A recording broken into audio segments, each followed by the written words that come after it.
Assalamualaikum warahmatullahi wabarakatuh. Halo Bapak Ibu, apa kabar semuanya? Mudah-mudahan kita senantiasa diberikan kesehatan oleh Allah Subhanahu wa Ta'ala. Bapak Ibu, kembali bertemu dengan channel Media Edukasi dan Dakwah, sebuah channel yang menyajikan tentang tips, trik, tutorial, dan informasi tentang pendidikan. Bapak Ibu, pada kesempatan video kali ini saya ingin berbagi dengan Bapak Ibu sekalian, yaitu download laporan hasil belajar atau rapor kurikulum merdeka jenjang sekolah dasar. Silakan simak dan tonton video ini, dan jika video ini bermanfaat untuk Bapak Ibu sekalian, mohon dukungannya dengan cara menekan tombol subscribe, like, share, dan komen. Baik Bapak Ibu sekalian, dan tidak bosan-bosannya menyampaikan ribuan terima kasih dan penghargaan yang setinggi-tingginya kepada Bapak Ibu sekalian ya, atau subscriber, dan Bapak Ibu sekalian yang senantiasa menonton video di channel Media Edukasi dan Dakwah ini. Mudah-mudahan video-video yang kami sajikan senantiasa mengedukasi Bapak Ibu sekalian. Baik, tidak perlu berlama-lama Bapak Ibu, kita langsung menuju materi berikutnya. Implementasi kurikulum merdeka atau IKM sebagai upaya pemulihan pembelajaran. Aplikasi laporan hasil belajar peserta didik atau rapor implementasi kurikulum merdeka. Bapak Ibu, pengolahan hasil asesmen dilakukan dengan memanfaatkan hasil formatif dan sumatif. Terdapat dua jenis data, yang data hasil asesmen yang berupa angka kuantitatif serta data hasil asesmen yang berupa narasi atau kualitatif. Tujuan pengolahan data yaitu memperoleh informasi hasil belajar yang telah dicapai oleh seorang pendidik dalam kurun waktu tertentu yang akan disajikan pada laporan kemajuan belajar. Yang kedua, memetakan kekuatan dan kelemahan peserta didik untuk senantiasa digunakan sebagai dasar pemberian umpan balik.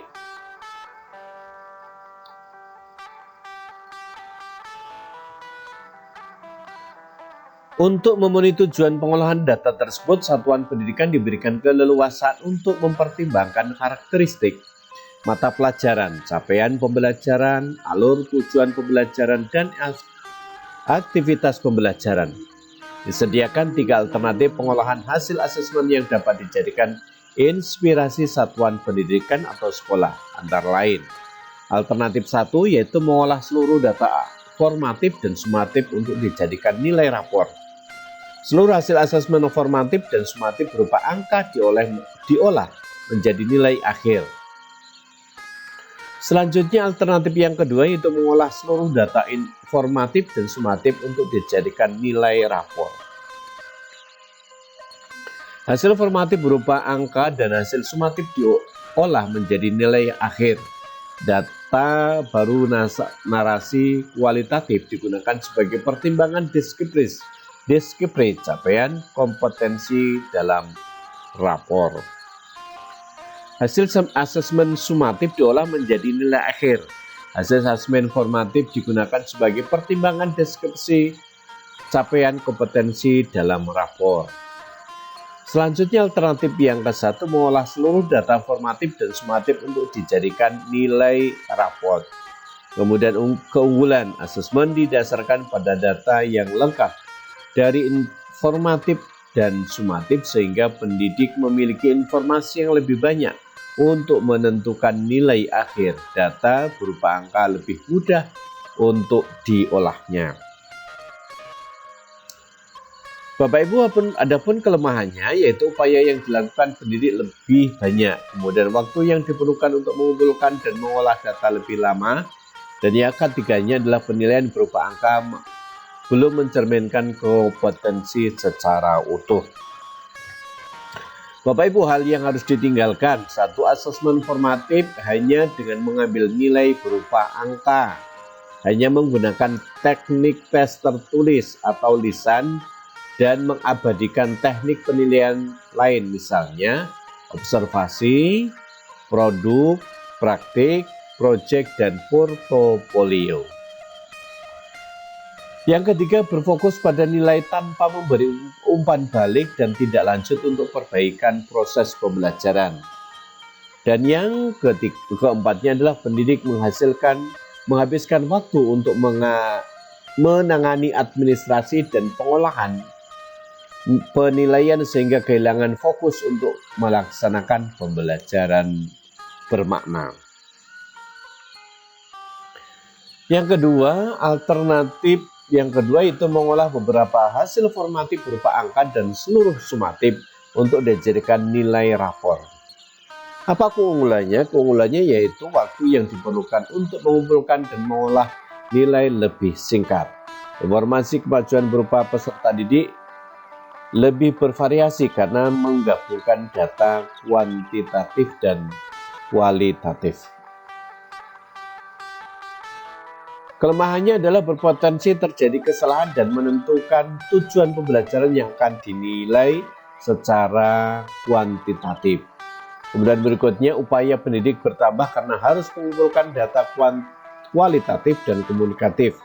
Kesulitan menentukan deskripsi jika ada asesmen formatif kurang lengkap dan tidak terdokumentasikan dengan baik.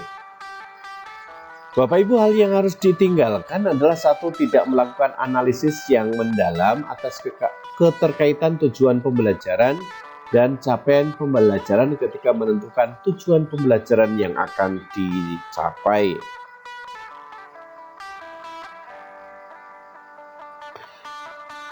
Yang kedua, dengan menilai tujuan pembelajaran berupa angka, pendidik tidak melakukan asesmen kualitatif karena tidak menjadi komponen penyusunan nilai rapor. Kemudian alternatif yang ketiga yaitu mengolah seluruh data sumatif untuk dijadikan nilai rapor. Keunggulannya yaitu waktu yang dibutuhkan untuk mengumpulkan dan mengolah nilai lebih singkat. Pengumpulan dan pengolahan hasil akhir lebih mudah. Kemudian apa kelemahannya? Kelemahannya berpotensi mengabaikan peran asesmen formatif yang terpadu dengan pembelajaran karena pendidik terpaku pada asesmen sumatif. Kesulitan menentukan deskripsi jika data asesmen formatif kurang lengkap dan tidak didokumentasikan dengan baik. Hal yang harus ditinggalkan adalah pendidik hanya berfokus pada penilaian sumatif sehingga mengabaikan atau tidak melakukan asesmen formatif. Dua, hasil asesmen formatif tidak digunakan sebagai dasar untuk memberikan umpan balik dan tindakan lanjut untuk digunakan perbaikan proses pembelajaran yang berkelanjutan. Yang ketiga, pendidik melakukan asesmen formatif namun hasilnya tidak digunakan sebagai bahan pertimbangan dalam menentukan nilai akhir pada rapor. Bapak Ibu, silakan unduh aplikasi laporan pendidikan atau aplikasi rapor di implementasi kurikulum Merdeka di kolom komentar yang jika berhasil Bapak Ibu mengunduhnya aplikasi rapor tersebut, mohon untuk dapat memberikan komentar jika berhasil dan memohon sampaikan jika tidak berhasil, biar kami memberikan solusinya. Bapak Ibu, terima kasih sudah menonton video ini, dan jika video ini bermanfaat untuk Bapak Ibu sekalian, mohon dukungannya dengan cara menekan tombol subscribe, like, share, dan komen. Terima kasih, sampai bertemu kembali pada video berikutnya. Assalamualaikum warahmatullahi wabarakatuh.